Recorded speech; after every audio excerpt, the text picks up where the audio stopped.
And you have a project coming out on November 1st, midnight. Love at 11:15.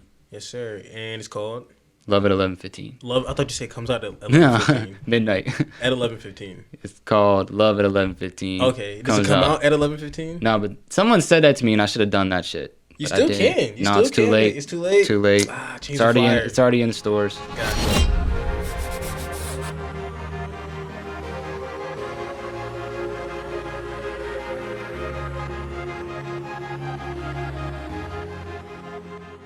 Welcome to Behind the Red. I'm your host, Tim Gaines, and in front of me we have our guest, Sxurce.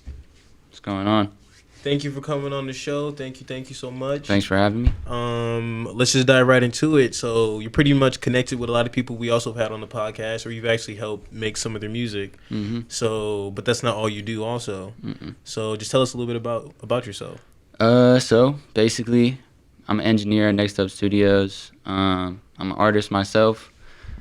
Produced a little bit, dabble in it, and then I go to school too for digital media production, concentration in film at Kent State. So Okay, word. that's pretty much it, man. I'm just the engineer guy. Got you. Jack of all trades. Jack of all trades. what I mean? Try to So- do it all. So you like, if I ask you what do you do, you're gonna say engineering or artist. Probably gonna say everything Okay, all right. before I keep myself in a box. I'll probably say everything. Understand that. I feel that. Well, let's dive right into the producing side or the engineering side. Yeah. So first off, what got you into music? So basically, graduated high school. I was kind of like a EastbayTae in a sense, basketball growing up. Yeah, all my yeah. whole life. Plans to go. Hooper. Yeah, Okay, Hooper. okay, Yeah, okay. a little different. All a little right, different. all right. Yeah. Plans to go to Dayton. Play basketball there. And things just didn't go the way I wanted them to. Mm-hmm. Some relationship that I had in high school we won't dive too deep into. Yeah. Kind of messed me up a little bit. We all So that been there. kind of got me into music. My friend, his name's Zach, but his artist name is Jackson Storm. He took me to the studio for the first time. I loved it. Made a song with him that day. I was ass, just like Everybody most people is when they start. out, Yeah, you know what I mean? but that kind of got me into music, and ever since then, I did what a lot of people did. I recorded in the back room with my little laptop, a microphone, and trying to make a name for myself, and then just kept going with it. Okay, word. So do you think you found music out of like as an outlet of like pain in a way? Oh, 1,000%. Okay, Yeah, got you. that was definitely my thing. So was it like sad boy shit at first, or what was the vibe? I don't really know how to describe it. It was like a mix of a couple things because I would have moments where like I was like, all right, let me make some happy stuff, but Yeah. like it was kind of fucking stupid. If you're not happy, it's hard to make, yeah, you know? so I would make the sad stuff kind of as my outlet if I had a down day or whatever. But I was working like 2 jobs, so I would come home and record at like 1 a.m. after I Damn. stopped my pizza delivery Word. and wake my parents up and stuff. The full grind. Oh, the full grind. Yeah, the full grind. But I loved it, and it was a start of something that I didn't expect to love as much as I did. Mhm. So that's how I kind of got into it. So from like making your own, you were like rapping at first, and then did you like start making your own beats from there, or how did I was that go? pulling beats off of SoundCloud at the time. Like I didn't even Word, know not you could. even YouTube. Yeah, I didn't even know you could get them from YouTube. I was Damn. like it was like the best discovery when I could get them Yeah. off YouTube. Had to be old UK producer. His name's David Sonya Beats. Word. Bro, these beats were so bad. But when I was like a kid, when I was 18, I was like, oh, these beats are fire. Slapping, you know what I'm they're saying? fire. Yeah, so I was yeah. pull beats, and I didn't even know you couldn't. I didn't even like realize you could cut the beat. I would do like 4-minute songs. I'm like, Damn, 'cause you gotta finish it. Yeah, I was Keep like the whole going. beat. Like, all right, Yeah. rap the whole beat. And at the time, it was all rap. Like, never Yeah. like what I do now. No singing, nothing. I didn't even know how to work auto-tune. I was recording on GarageBand. So Damn, like, were you using the computer mic, or what were you using? For oh his no, microphone? I wasn't that deep. Okay, I wasn't okay. that deep. But the guy I was telling you about, Zach, he gave me a microphone in exchange for a pair of Jordans. Word. What Yeah. did you give up? Oh, they were like some Flight Okay, 3. okay, Yeah, they it weren't was even. whatever. They were Okay, just some okay. random shoes. And yeah, I didn't know how to use autotune. I didn't know how to EQ, compress, none of that. Damn. None of the things that I know now. Yeah. No clue. So my music was bad. The sound was bad. The beats were bad. And in my head, I'm like, oh, this is fire. But looking back, But that's where the passion starts at, you know exactly. what I'm saying? Yeah, that's how I got into it. I love it now. So came a long way, that's for sure. Exactly. So, music helped you find yourself a little bit? Yeah, definitely. Okay. Yeah, I think coming out of basketball and not playing basketball, it's kind of like, where do I go from here? You know what I'm saying? Like everyone has that that weird like crisis time where it's like, you're starting something new. It's yeah, like, damn, I'm going I'm to so school. used to being a hooper forever. Yeah, What like am I all now? I did my whole life, basketball. So like Word. that time where I was 18 and not playing basketball, I was like, man, what am I gonna do? And then when he took me to the studio, and then finding that music and just gave me like new life, kind of. You know what I mean? Just gave me a new side of hope, I guess. Like a new channel. Yeah, You know what I'm saying? new Okay. challenge for real. Like how I would explain it's a new challenge, something to learn again, like start over, because I knew basketball. Like, Exactly. I knew how to play that something to be shit, like yeah. passionate about, you know what I Yeah, mean? Which is like so exactly. hard as an adult, you know? I feel Definitely. like a lot of people kind of just work and come home. Yeah, you know? that's all that anybody really ever does. And Literally. So what do you really love? Some Exactly. people don't even know. you know? exactly. So do you think that like what's the reason of rap and basketball being like so synonymous? I think Tate might have said this, like everybody wants to be a rapper, or every basketball player wants to be a rapper, every athlete wants to be a rapper, and every rapper like wants to be an athlete. You know what I mean? Yeah, like it's just like kind of a thing. Like you hear like LeBron drops a rap song, or like LeBron's in the studio with 2 Chainz. I just think like there's so much in common in sports and music, the grind of it. Like it's an everyday thing. Like Trippie isn't Trippie because he just blew up. Trippie is Trippie because he started music, he was working, and he had a song blow up. You know what I mean? Yeah. And with athletes, it's like you don't really see what they're doing at 6 a.m., midnight, whatever, working, and then they get a random look because they had a good game against their rival or whatever. You know what I mean? So there's so much correlation between music and athletes that a lot of people don't recognize. I think that's probably like why that's like that. And I think like the grind kind of is the same. Like you got to work endlessly. The persistency. You got to work endlessly to make it in both industries, we'll say. Facts. And I feel like everyone, like every hooper has his own lane versus like every like artist has his own lane as well. Exactly. Yeah. Okay. So since you're an engineer, right?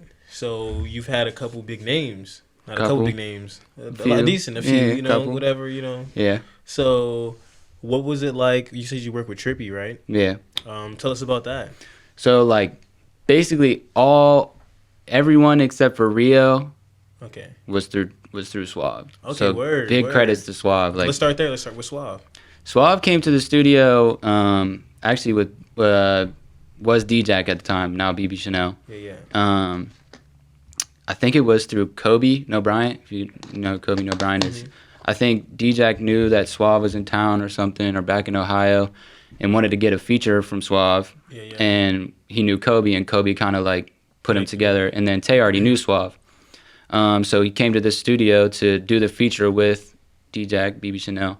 And that's kind of how we just met like that. It was you were already on the track for B.B.Chanel. Yeah, so me and B.B.Chanel have been working together for probably 3.5 years now. Damn, word. And that has been like a great process. I love working with him. Yeah.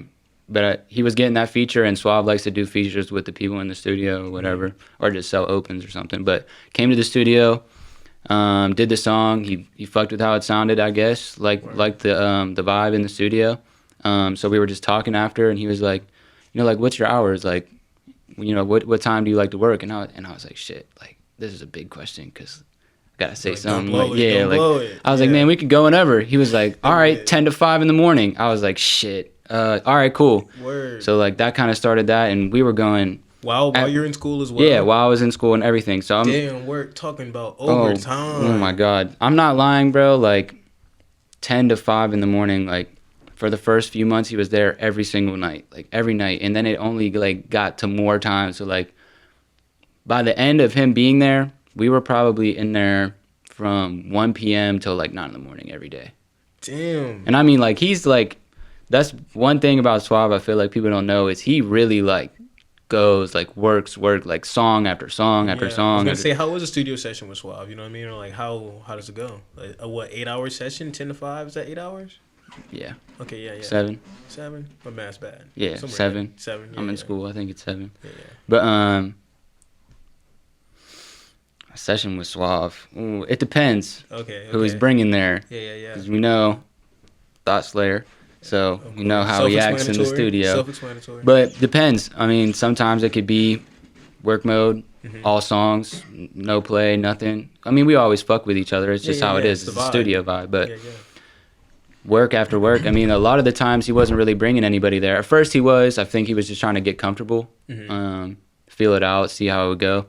But after a while, it was just really me, him, B.B.Chanel, Squin, Tay, Dre would come sometimes, and Kobe. And that was like really like the only people that were ever in the studio. And like at that time, it was just him. I wasn't even really taking clients that often. Like I would be like, listen, bro, I gotta like make a little bit more money. So like you can kick it here. Like he stayed at the studio like 24/7. Yeah. Like never left. I mean, like sometimes I would just sleep on the couch and I would come in the morning and he would still be there. I'd be like, what the hell?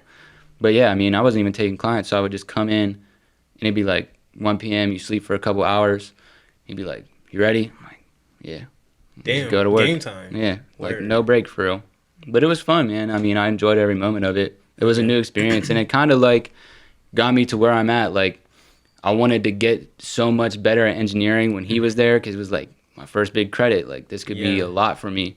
So like, and he worked with me like because he always records himself, you know. So I was like really the first engineer that he like trusted since he started recording himself. So we worked together, built him a template for him.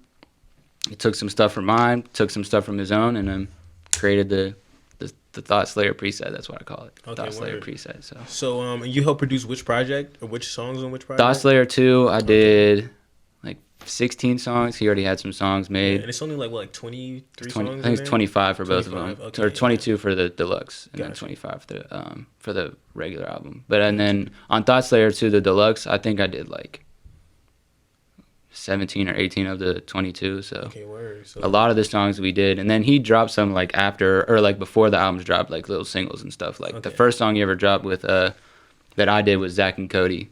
I don't even know if, so like that was the first song that I did, and then when he dropped that I was like, all right, it's raps. Word. So you knew it was over from there? Yeah. Okay. So after that happened, how did you get connected with the other artists? So what was the Trippie connection there? So really it was like just the songs that he was planning on putting on the album, and then having them sent to us, and us just doing them at the studio. That was pretty much like the extent of it. Like the only time I ever talked to Trippie was like really brief, and it's actually a funny story.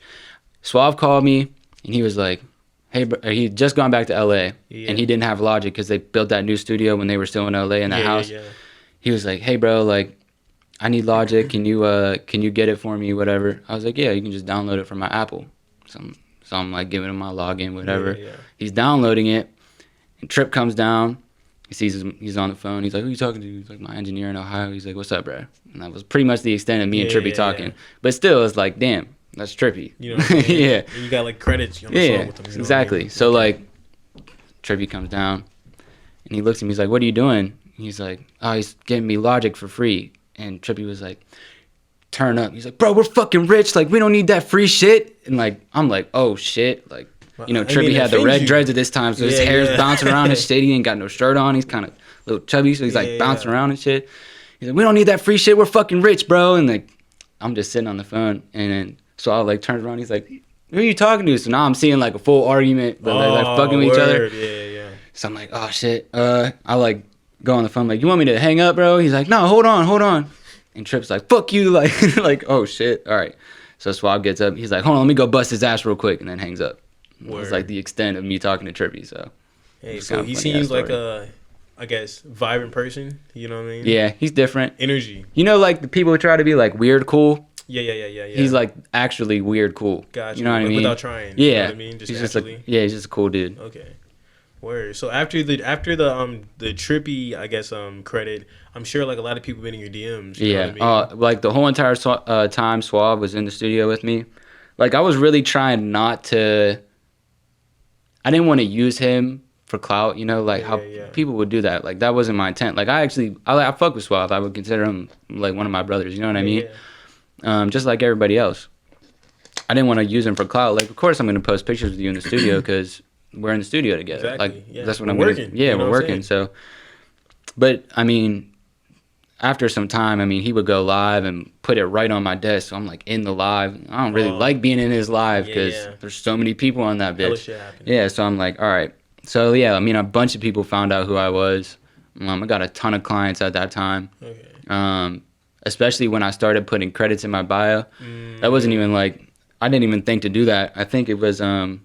I think it was Dre, Optimus, who told me to do that. Like, put the credits in your bio. So I started putting them in there. I put Suave, and then I asked Suave, you know, should I put Trippie in there? He's like, yeah, like, what do you mean? So I put Trippie in there. Yeah. And then when the Ugly God verse came in, I did that. So I put Ugly God in there, and then I had a Rio verse from like a year ago. Where on a Suave track? No. Or, okay, no. just a Detroit. That's a hell of a, no, hell of a no, mix. I was no. like, I can't even imagine. It might slap though. Who knows? I one time in the studio, I think it was Squin, B.B.Chanel, and Suave, and they got on a Detroit beat, and that shit was hilarious. Word. I was asleep, and they were rapping to it. They were freestyling to a Detroit beat, and it woke me up, and I said, let's record it. Word. We recorded it with his auto-tune, Damn, everything so that he different. uses. Oh, Yeah, it's fun. It's hilarious. I have it in the vault, but you can't touch Earth. Hey, it's what is it? A time capsule. Yeah, You know it's what I'm in a time capsule. So, you are a producer engineer, but you're an artist, and your music is extremely different from the songs you produce. 100%. Let's talk about that and like the influence on it, like the difference between it. Yeah, so I've done a lot of stuff with. I have that EP with Suave. It's called 6 a.m. in the studio. It's me, him, and B.B.Chanel. And while he was there, I did a lot of music with them, like when Tay was still around and when B.B.Chanel was still around. We always made music together, but I always worked on my own thing. Yeah. The influences, man. My favorite artist ever is X. Rest in peace, X. Yes, My sir. favorite artist ever was X, and I think a lot of people know how different he was. Yeah, game changer. Yeah, for sure. did everything and didn't really care, and he was famous as fuck for it. Yeah. He just didn't care, made whatever music he wanted, and people loved it. But as far as the genre goes, man, obviously like MGK, big into the pop punk genre. So the new age rock. yeah, definitely him. Yeah, I would call it new age rock. Definitely him. I love Ian Dior. I love Post Malone. I think like those kind of like the genres I try and pull from. Yeah. As far as being an artist. Yeah, as far as being an artist for sure. On the engineering side, man, I love working on my own music because it's different, and then I love when Optimus comes in and getting like all the different styles is probably the most fun thing for me. Because I mean, there's diversity, variety. Yeah, there's endless things that come into the studio. I mean, you'd be surprised what people will come in and do, like country songs, folk songs. Really, you recorded country songs? Really? Okay. The craziest ones are definitely like the indie folk music. Like I don't know if you've ever listened to like. I couldn't even give you a band, like to be honest. Straight acoustic type like stuff? Real different, like like Willow Smith, but different, even more different. I'm saying straight out of like the Boondocks. Okay, indie folk, like driving with your windows down. Got you with the banjo. Yeah. Okay, word. Okay. But it's fun. I mean, you get a lot of different stuff. Yeah. My favorite is definitely like any singers. Like I love doing R&B music because they're so creative with their melodies and harmonies. Yeah, I love that. And that's actually I pull a lot of that when I do my music because like when I listen to MGK, you don't really pay attention to how much actually goes into it. That's why I don't know if you heard the song Bloody Valentine. Probably. It's his biggest, literally his biggest song. The most recent one off Tickets to My Downfall. Okay, yeah. But I watched the video on how it was made, and that changed my world like completely. It made me like want to do punk rock music so much. It was all with live instruments, right? Yeah, and the way they did it, like they had like there's so many people on that song, not just him. There's like 5 or 6 different or 6 different singers doing backgrounds and like stuff like that. And like I don't have like a ton of people to do that. So like I have to think and try to do it on my own. Not yet. At least. But yeah, I mean that's where I pull a lot of it from. It's probably from watching that video and then those artists. Okay. Because I noticed your most recent single Summertime Nightmare. Yeah. Okay, Summertime Nightmare. Big fan of like the drums on it. You mentioned it was the sample. Yeah, Travis Barker. Travis Barker, yeah. Because it gave me a Blink 182 vibe. Yeah. I was like, okay, wait a second. But I guess what am I trying to say here? Your influence, I guess, from that. Do you ever want to have like some of the artists you've like produced for? Like come and like incorporate on your tracks at all, or since your sound's like so different, it's more so like they're two different worlds. Yeah, it's kind of hard. Like I've only made like one rock song with somebody else, and it was actually 2. new client, and then that Jackson Storm, like he has a whole rock album coming out, so he got me on one of those, and that was actually the first rock song I ever did, was the verse for that. How'd you like it? It was different. It was kind of like rap. I was rapping at first, and then I kind of got into like the rock voice, and that's kind of where I got like started working on like the rock vocals, voice, because it's different. Like the R&B music, you have to sing smoothly, you have to sing clearly, but the rock music, you don't really have to worry about tune, or you can go off the road and it won't really matter, because it's a confidence thing. Yeah, it's like you just have to. It's more of like a try hard thing. Like you really got to put a lot of emphasis, put your chest, put your lungs, you sing from your stomach, and it'll come out right. But it's difficult. I mean, it took me a while to get it down. Like when I first did it with the Dead in Spring album, it was like there, kind of. But Summertime Nightmare was the first time where I felt it was like in full effect. Okay. I also noticed that's your song with the most streams as of right now. Yeah. And it just released like I just looked at the date. July 28th. Okay, but the video just came out like 4 days ago. Yeah, the video just came out, yeah. Gotcha. Okay. So, you think that's like a good sign, saying that it's like your most what is the word? View song? Yeah, definitely. I mean, a lot of the stuff that I dropped before, I've taken it down at this point, because like the feedback that I would get on that was always, like solid. It was fine. But the feedback that I've gotten on my new style, my new music has been outstanding. So like definitely the genre I want to stick with. I always like go back to rap, because like that's what I came up, that's like what I started doing. So like gotta do some rap music here and there. But the only time I do that is if I'm like in the studio and I don't have a project to work on. Just to like mind refresher type Yeah, deal? just like have some fun in the studio, because like I have fun recording the rock stuff and I enjoy it a lot, but just like kind of putting your mind away for a second and just like getting back to what made you love it. You know what I mean? Yeah. Touching back on the roots. Exactly. And speaking of projects, you have a project coming out, don't you? Yeah, it's called Love It 1115. Drops November 1st. I'll have one feature on it, and it's Optimus. He's the only one on it. Okay, one feature. Is it? I'm guessing it's more of a rock vibe. Yeah, still? It's kind of. I would definitely say Ian Dior style, so like the trap rock. Yeah. Like not trap run. like trap drums with guitars behind it. Okay, gotcha. You know what I mean? Not Juice WRLD vibes. Not. I wouldn't say more Juice WRLD. No. Okay, gotcha. More Ian Dior, like kind of like, it's called Reasons for Leaving. That's what the song's called, and it's it's kind of like a fuck love thing. Okay. Yeah, that's pretty much what the whole album is. Were you going through some stuff when you're making this album? Or? See, that's the thing. I'm in a relationship, so it's kind of weird. Or your girl's like, you trying to say something? Me, you know what I mean? And I think like, trying to leave? Yeah, and I appreciate her for that, because a lot of it's all past. Like you just write about your experiences. I think that's what music is, especially for like artists. Like I consider myself a real in-depth artist. I think about what I say.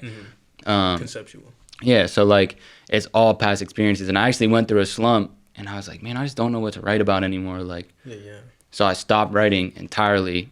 I haven't written a song in like 10 or 11 months. Damn. And I just go in there. Off season. Yeah, just what the beat is telling me or how I'm feeling off it is what I do. Word. Okay. So when you went in, it was more of like I guess past vibes. Yeah, it's all past experiences. I feel like it's like those things, I guess, like make us who we are today. Yeah, you know exactly. What I mean? So sometimes you just gotta like take a step back and just reflect. Exactly. Yeah, and I feel like that's part of getting like through it or over it. It's kind of letting it out in a way instead of just like sitting on it. Yeah, most definitely. Pent up emotions. You know what I mean? That leads to the outburst. Yeah. And I feel like this is by far my best album. I have a lot of like, I feel like mainstream appeal, which is like kind of this like style of music's kind of in.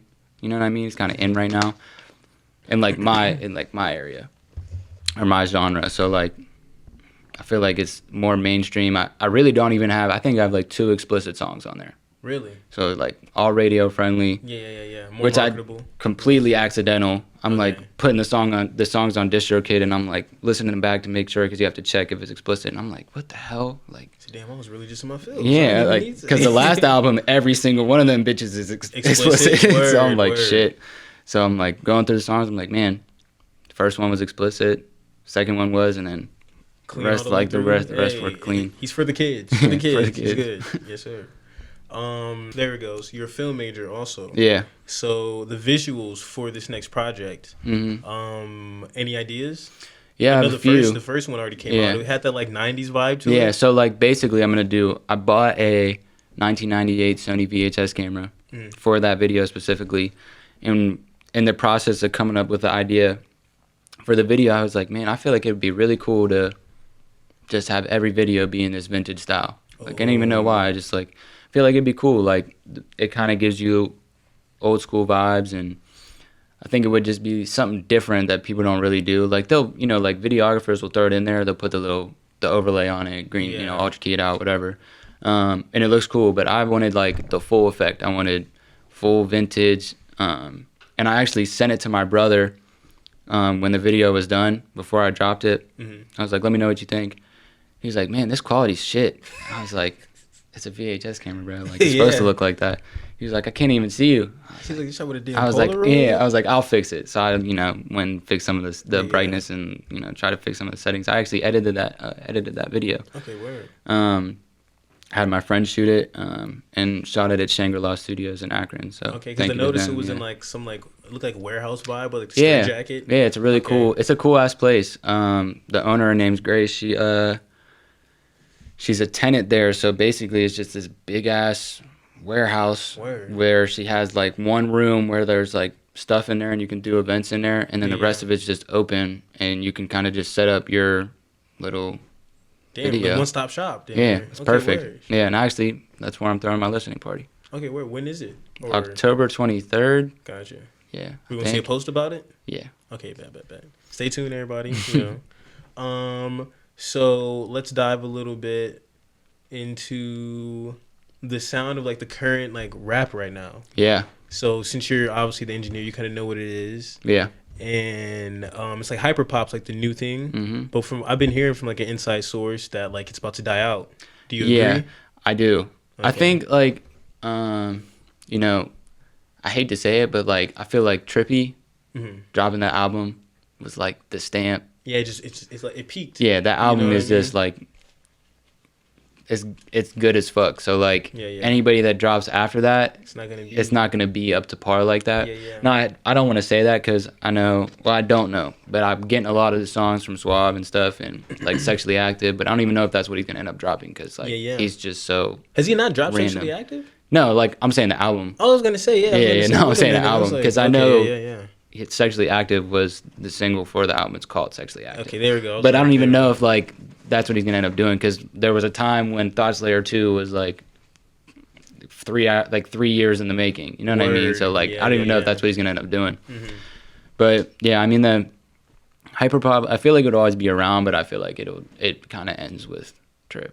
Do you feel like it's almost like I personally kind of like to describe hyperpop as like the Lil Pump era? Yeah, in a way. That's a good way. So where like, you know how some music's like still good even if you go back to listen to it? Yeah. I was like trying to go back and listen to like Lil Pump and Smoke Perp, and I was just skipping the songs. I was like, damn, I don't know if I was in a different mindset at that age. Yeah, I never liked Lil Pump. I couldn't get into it. Smoke Perp was cool. I feel like he was a little bit different, but not really. He plateaued. Yeah, I mean they both did. Yeah. Bad. Yeah. Lil Pump worse, but that's why like only like real music lasts though. You know what I mean? And I've actually had that conversation with a lot of people, like the artists that I care about and like really like want to invest my time into.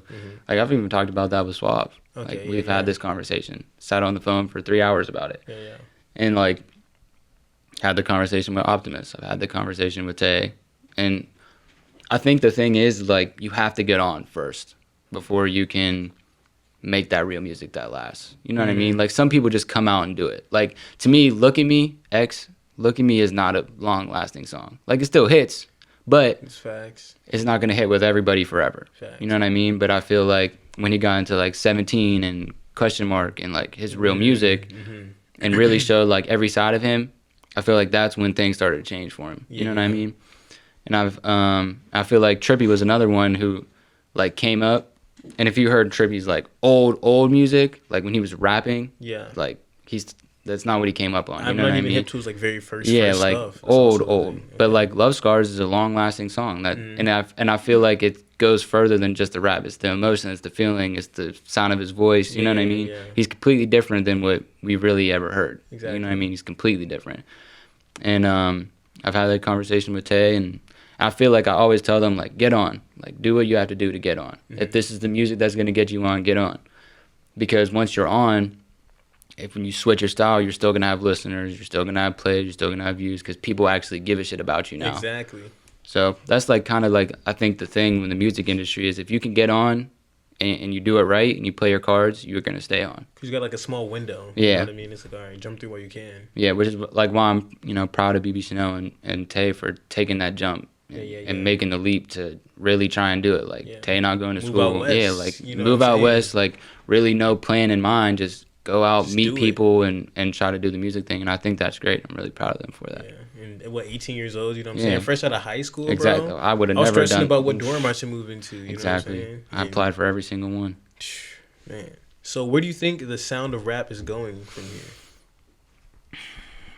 Man, that's a really hard question. Because my thought, I guess like I want to say like king of like the underground or like is like SSG Kobe in a way, Yeah. but he's like a more perfected kind of like newer music. I guess Yeah. it's more like well-rounded. Like there's a hook. Yeah. There's like the verses are dope. Mhm. The beats hitting. You know what I'm saying? Yeah, it's kind of hard for me because the music I listened to when I was growing up, it was all J. Cole, Drake, Kanye. Yeah, it's the real shit. Everything Yeah, so was real like back it's then. really difficult me being an engineer and recording so many people younger than me that make music like that, and I'm so used to listening to Cole and Wayne and people have like no respect for Lil Wayne now. I think it's the craziest shit ever. They don't even know. Yeah, so like the future of rap to me, it really depends if this young wave like sticks. Because like if it doesn't, it's gonna die fast. But if it does, like I feel like it's definitely sticking right now with people like Ken Carson and even like Playboi Carti is still pretty young. So like people like him and Uzi's still making the same music that Uzi was making. Say the you know whole what I Uzi mean? thing, man. It's like yeah, and I feel like the people that were gonna change it,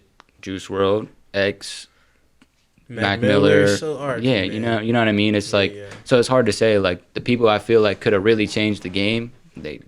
They're not tend here. to pass away, so it's like tough.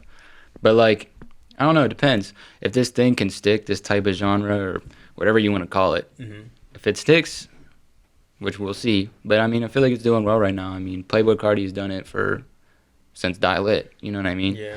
And he's just been more of an extremist. Yeah. At this point, you know. Oh my God. Like let's just like max out all the vocals. Yeah, it's really difficult for me to get into it. It's really hard because I mean, I love Donda.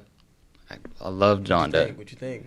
10 out of 10 to okay, me. I actually went to the listening party in Chicago. That's so I wish I could have gone. Dog. Yeah, I mean, I love Donda, and I think it's just because I'm an engineer and I listened to the whole thing. The production, yeah, it's amazing, beautiful. Bro. And I didn't like it more, or I didn't like Certified Lover Boy more than Donda. So like normal Drake. Yeah, it's just like, but like that's the thing. I've had this argument with a lot of people about Drake and like all his music sounds the same and stuff, and like I always say, like, did CLB sound like Take Care or Nothing Was the Same? Like, no, it didn't. But like maybe over the past few years, Scorpion and now CLB and like and Views, I think was like where it kind of started getting like generic. But like how long can you be on top and like you know what I mean? He's been on top for without changing it up though. You've been on top for 10 years. You're obviously like because I think about like Kendrick, he's been on top like every time he's dropped, but yeah, every album doesn't sound like the last album. Like, exactly. Like you could same thing with Kanye. Like you would think it's almost a different artist. Yeah. If like you were to change the voice a little bit or even the vocals. And I think that's like a different artist. That's the separation between great artists and people who are just streamable. Exactly. You know what I mean? Like I wouldn't like Drake's a great artist. Don't get me wrong, but he's a streamable artist too.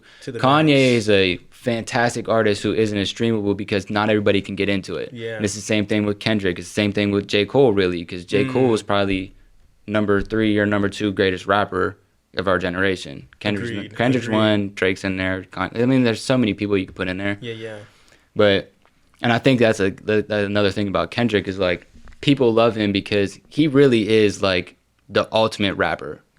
10 different voice styles, endless flows, endless rhyme schemes, like over any beat really too. Interludes out of this fucking world. He's amazing. Videos, he's amazing. Like what I can't even name a bad thing. Yeah, that's what I mean. So like, of course, when Drake drops, he's gonna be number 1, selling 700,000, records per first week or whatever, because he's the most streamable artist of our decade. Yeah, it's just it's popular. You know what I mean? Status at this point. And his image, like so much goes into it. His image is great. He's a little bit corny, but I was gonna say the same thing. He's a little bit corny. I feel like we all forget how old Drake really is. Yeah. He's like what 35, 37? And I say that about him and LeBron, and they're best friends. They're both corny as fuck. Literally same fucking age. You know what I mean? Just like giant ass kids. But I guess when you got like all the money and clout in the world, you can be a giant ass kid. Exactly.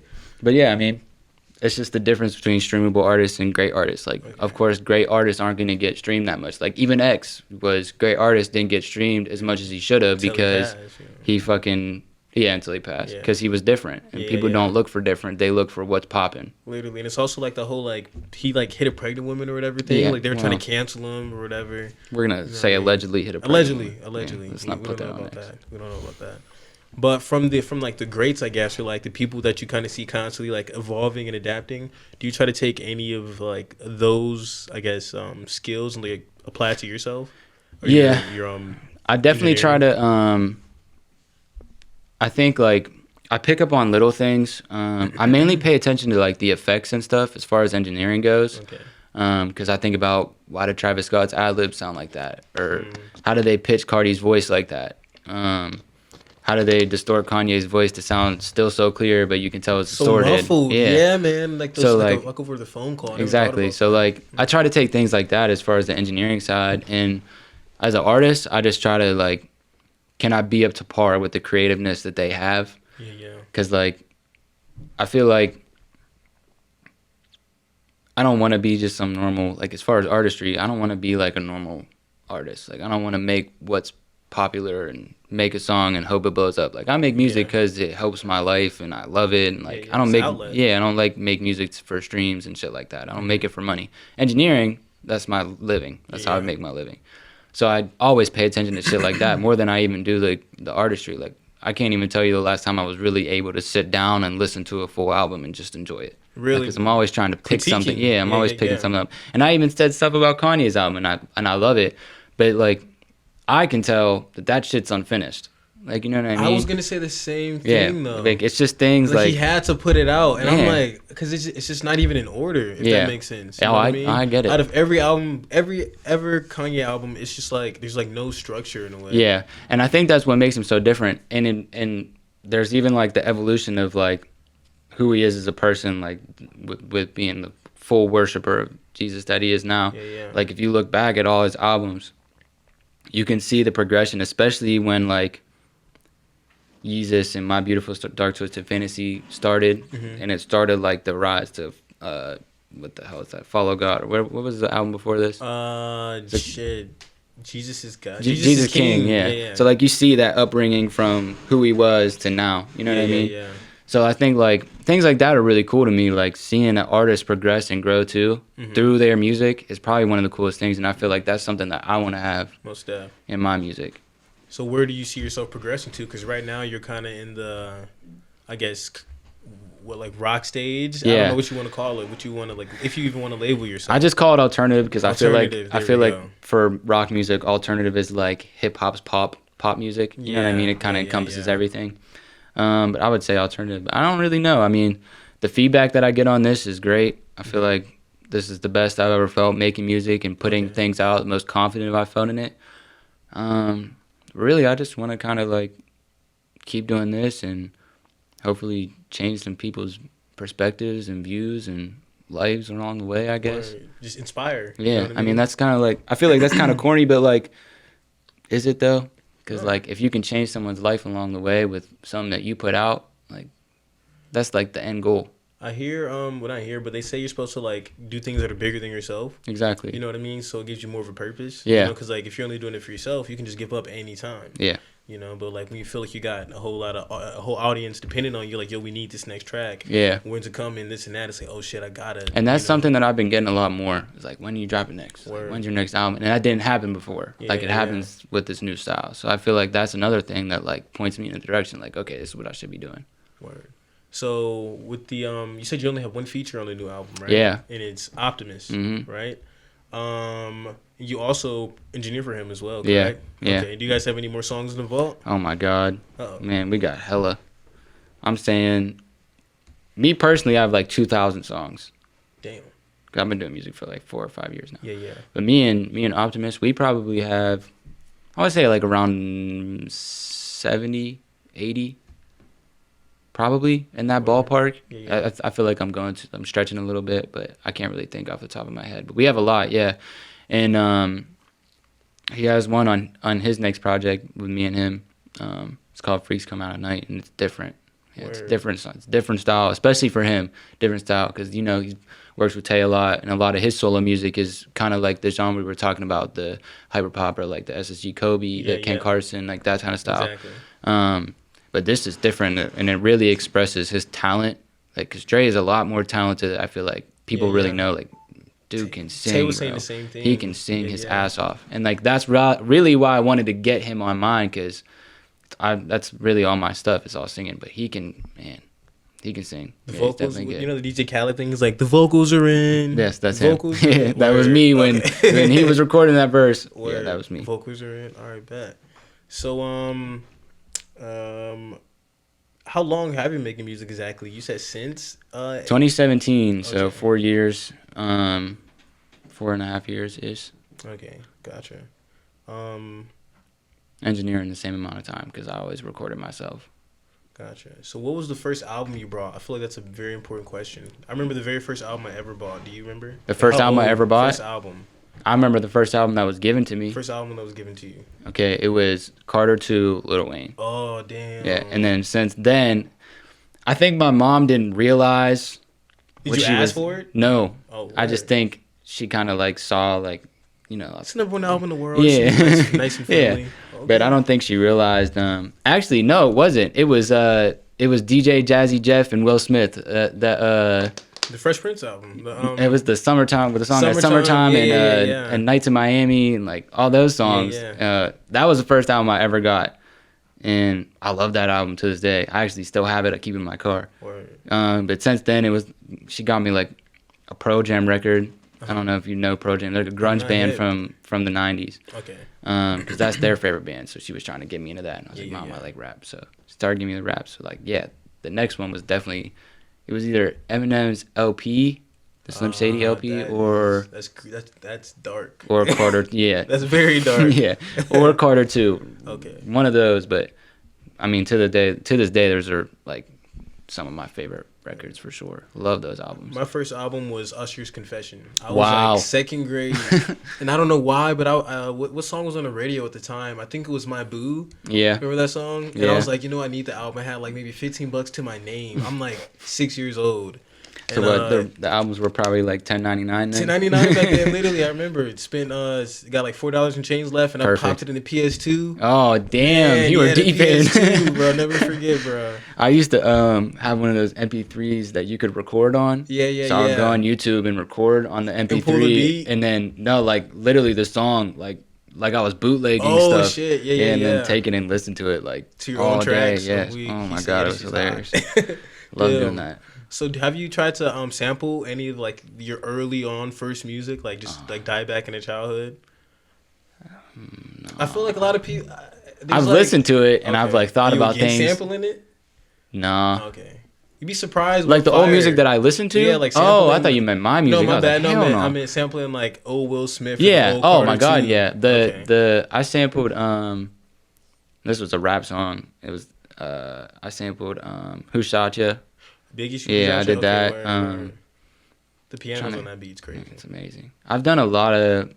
I try to get like the. I actually go on YouTube and type in like 1970s like jazz samples. Word. That's like mainly where I'll pull samples from. Okay. Because it's hard to like figure out where it's from. That's also one thing. Yeah, it's tough. But I mean, like, I've pulled like Travis Scott samples because his vocals are just so raw, and I'll do some little stuff with them. Yeah. I don't really sample that often. I try to create my own melodies if I'm making a beat. Got you. Or I'll just like take a beat pack from someone like Pink Girls, or like I've done Pink Girls loops samples or whatever, and just pull one of his. I'm not hip to Pink Girls. Is that a platform? He actually he's a producer. Okay. He produced Betrayed. Pink Girls or Pink Girls? Pink Girls. Okay, Pink Girls.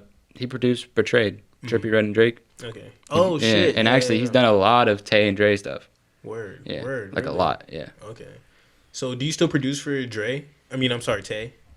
Producer or engineer? Engineer, my bad. Yeah. I always get the two mixed up. My So fault. basically how it works now with him is I just gave him his template, Okay. and then he records, Yeah, and they always sound pretty good. Yeah, and yeah, then if he wants something like extra mix or like extra work on, he'll send it to me. Or just call me and be like, hey, bro, like, how do you turn up the reverb? And I'll be like, just do this. Yeah, like, yeah. simple ass stuff. Like, because yeah. I can't run through a whole course with him, like, 9 times out of 10. Literally. Because I'm either at the studio or probably doing something for school. Yeah, literally. So, but I feel like it's nice that he's learning, you know, seeing, like, how it works.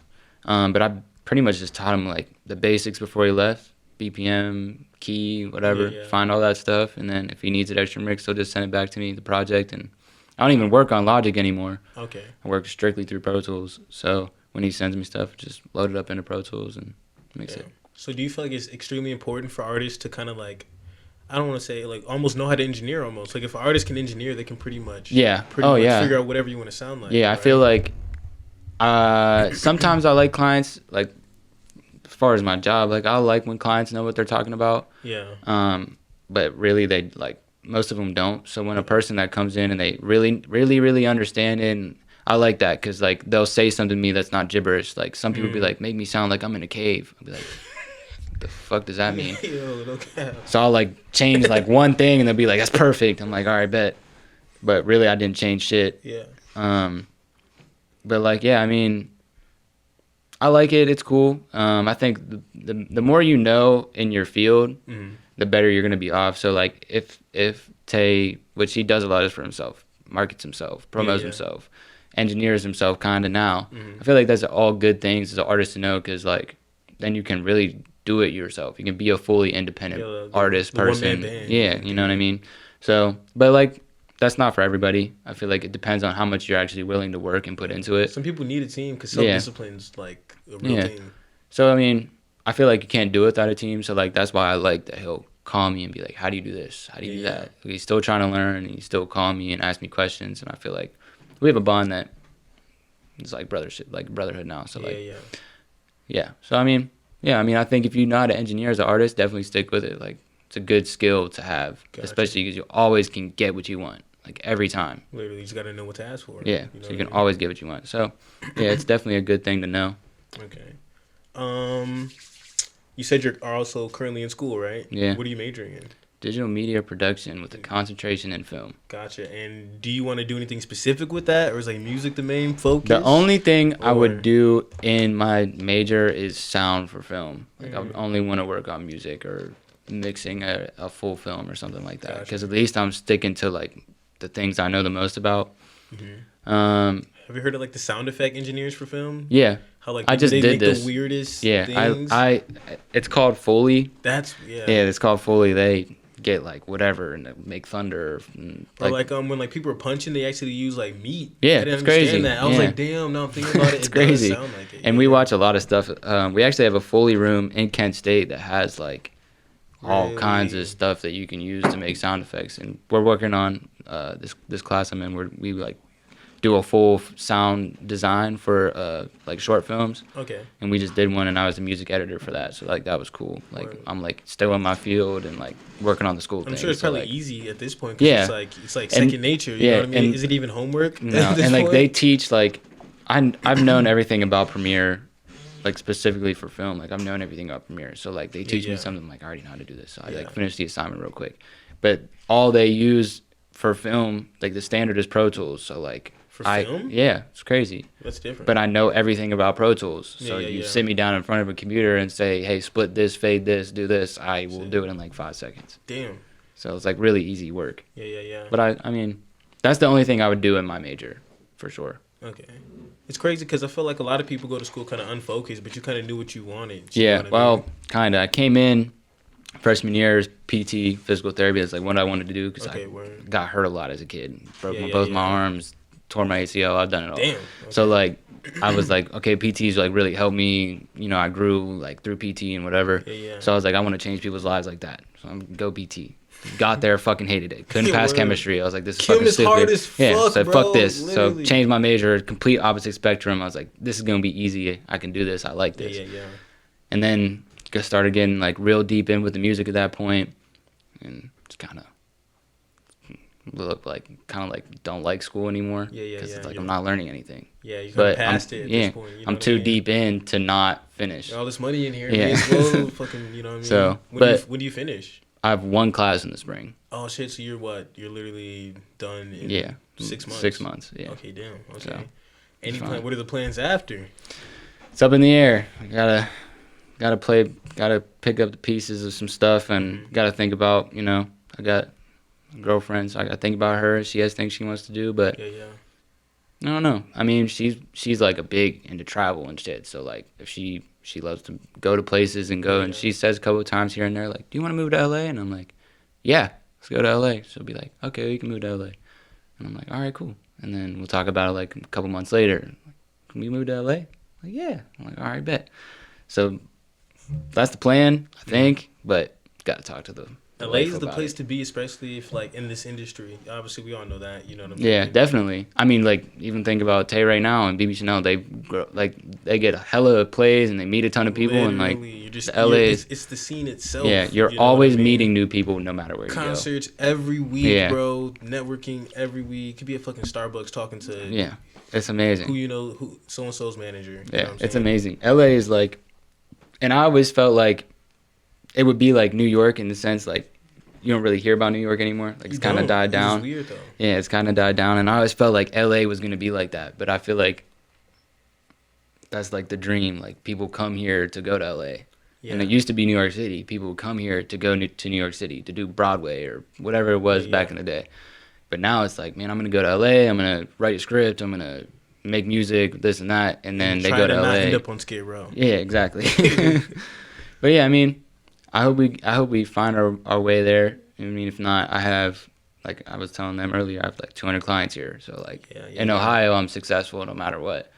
And I feel like no matter where I pick up and leave to, I think I'll be pretty successful no matter where I'm at. So, and everything, like, stuff's digital nowadays. Yeah. So that's also I mean, I have like, clients, you can like- send beats for yeah, forever. I have hella clients in the UK. Oh shit! Like, I've been hearing people say that, bro. The UK is like, Yeah, like I have it's so slept on. Yeah, I have a ton of clients in the UK. Word, And the UK drill rap, so fun to mix. People keep So telling me fun. about that. Isn't it like Pop Smoke beats or? It's all Pop Smoke beats. Okay, word. But Yeah, and like some of them will kind of like, do you remember, I don't know, I forget what the song's called, but when Tusi got on that song with Pop Smoke, I'm not it like hip. blew up I'm on not hip. TikTok or some shit. Okay. But it's like kind of like they're incorporating new styles with it. It's really interesting, but like a lot of it's all Pop Smoke beats, like all, and I feel like it's UK drill beats. It's like can't even call it Pop Smoke beats anymore because It's been so long. yeah.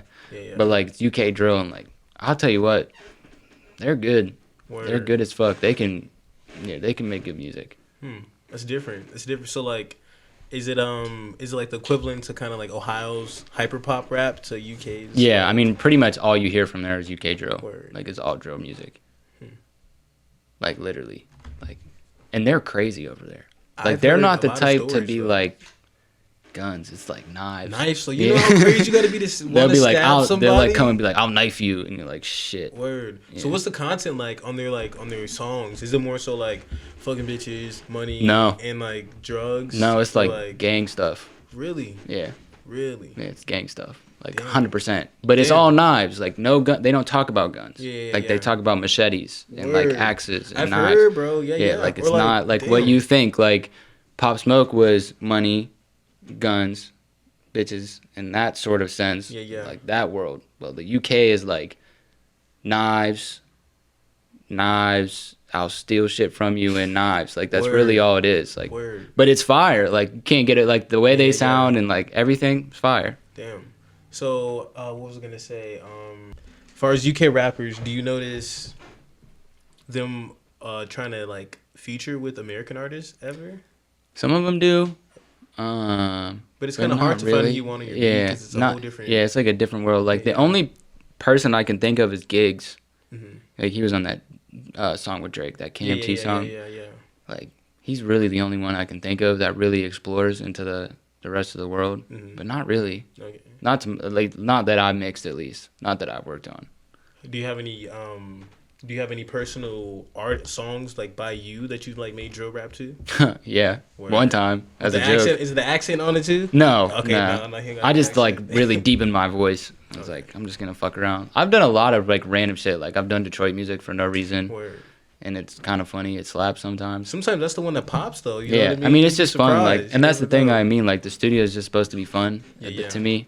So like, if I don't have a client, it's just like me and Optimus, and when they were here, like Tay and B.B.Chanel, it'd be like sometimes it'd be like, fuck it, let's pull up a random beat. Like one time I made a song with Tay on a Jason Derulo beat for no reason, just like fuck it. That's the Slayer Academy. You know what I'm saying? Part Slayer 2 coming, Academy, yeah. featuring Jason Derulo. On God, be ready. TikTok ready. Yeah, I mean it was just like random shit like that. I just kind of have fun. Okay. So you're in the engineering side and artist side. What kind of goals do you have in this music industry? I've always like, it's tough. I've always wanted to say like engineer first. I feel like taking people's visions and like, you know, their dreams, their aspirations, their ideas and bring them to fruition is like my favorite thing to do. Like them being excited and happy with their final product, like, all going through me. Yeah. I feel like that's my favorite thing to do. And I feel Painting like the picture. I really, really love that.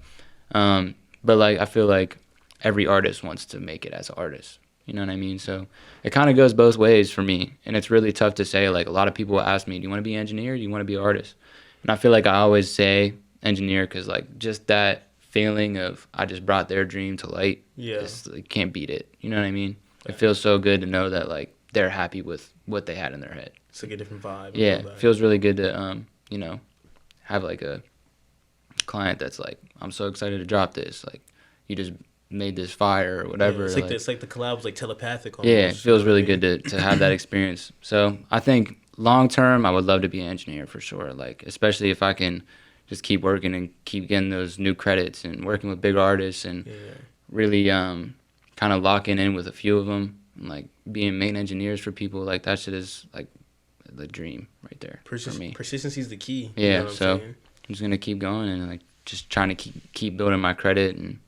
You know, hopefully it'll take me further than I. You made more progress than people who've been in this for like 10 years. You know what I'm saying? Like, you know, believe me, I want know to that. compare. You know what I mean? So we're gonna wrap it up. So what is like your words of encouragement to the artists and engineers out there? Engineers, don't be afraid to learn from other engineers, other people that have been doing this a lot longer than you. They can teach you something, a thing or two that you have never even thought of in your life. Artists, just don't be afraid of critics and opinions. Just do your thing. If you love making music, then keep loving making music and keep making music and keep going until you get to where you want to be, until you're satisfied with your progress, until you're satisfied with your stuff. Just keep going.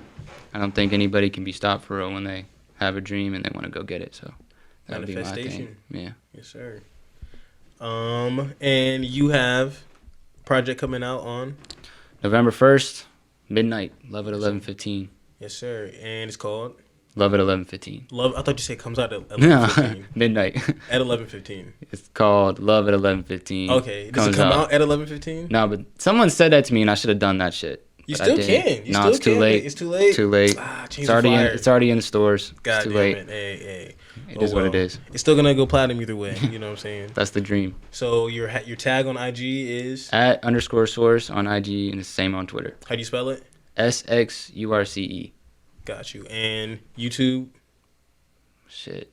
It's just Source. Sxurce. Yeah. Got you. Check out his new video. Going to be plenty more coming on the way. Hopefully we get a collab with you on the pull up as well. We'll see. Yeah, it's in the works actually. Okay, word. Yeah. Well, shit, say less then. All right.